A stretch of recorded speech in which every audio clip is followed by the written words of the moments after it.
Hello, I'm Officer Henderson with the Carrollton Police Department. You'll find call centers just like this one all across the United States. And though they may differ in size, shape, and location, they each have one shared goal. And that's to facilitate a quick response when a call comes into a 911 center. Thousands of calls come in every day from security alarms. But did you know that the vast majority of them are due to false alarms? When that happens, it takes police, fire, and emergency medical personnel away from true emergencies. False alarms waste time and money. And if too many false alarms are reported from your business or residence, you may be subject to fines or your permit may be revoked. The solution is knowing how to operate your alarm properly and how to prevent false alarms. Remember, you make the difference when it comes to false alarm prevention.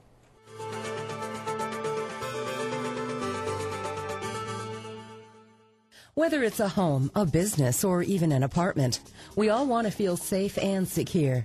To protect loved ones, possessions, and property, as well as offer peace of mind, an alarm system is your best bet. Alarms can alert you to the dangers of smoke and fire.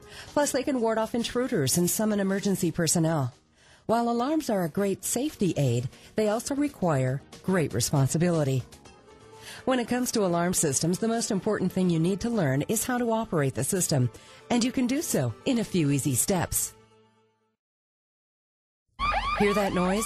It's the sound of an alarm that's been triggered, and emergency personnel should be on their way to respond.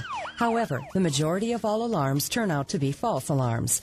A false alarm is any alarm caused by human error or equipment problems requiring police or fire department response, with no evidence of an actual crime, fire, or medical emergency. When you bought your alarm, your police department may have required you to get an alarm permit. In a lot of cases, this permit can be revoked if you have too many false alarms. You don't want that to happen, so you need to know what to do to reduce and prevent false alarms. One of the most simple solutions is to have regular maintenance performed on your alarm by your alarm company and have them replace the backup battery every 3 to 5 years. In addition, be sure to keep pets, helium-filled balloons, fans, heaters, and plants away from motion sensor areas.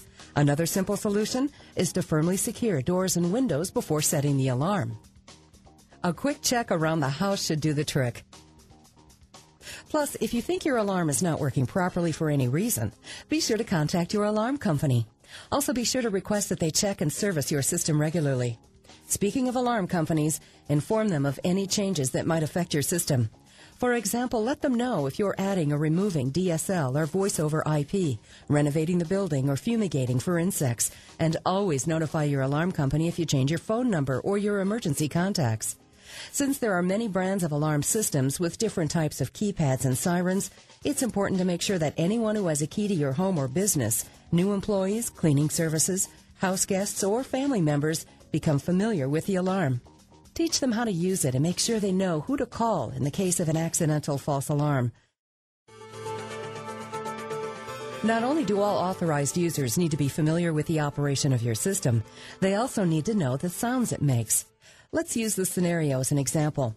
This person has set her alarm, and the exit beeps are sounding as they leave to run an errand. When they return, she hears the alarm's entry tone, which reminds her to turn off the alarm. Later, as she is relaxing in her home, she wants to know if her child tries to go outside. So she sets the system on chime mode to alert her if the child opens an outside door. Knowing the sounds of your alarm is an additional way to help you use your system effectively and prevent false alarms. As a final precaution, be sure to keep your security system instruction booklet, the name of your alarm company, and their phone number handy. Mistakes can and will happen, of course. So, would you know what to do if a false alarm did go off accidentally? First of all, don't panic.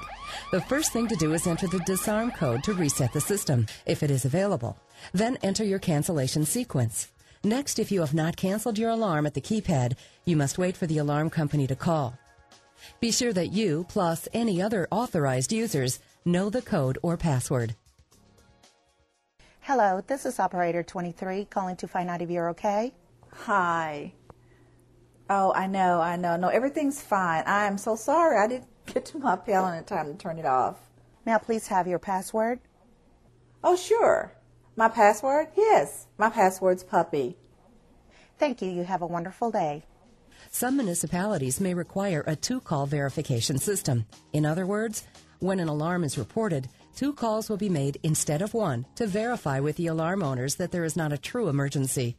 This significantly reduces the number of false alarms called into the police department. Finally, do not leave your home or business until you have canceled your alarm at the keypad or spoken with your alarm company where necessary. You must always confirm that false alarms have been canceled. By following these simple yet critical steps, you can reduce false alarms and ensure that emergency personnel are routed to true emergencies where they're needed most. Your decision to own an alarm system makes you a partner with law enforcement in deterring crime. When police respond to an alarm signal from your system, it is the same as if you had called 911 and asked for help.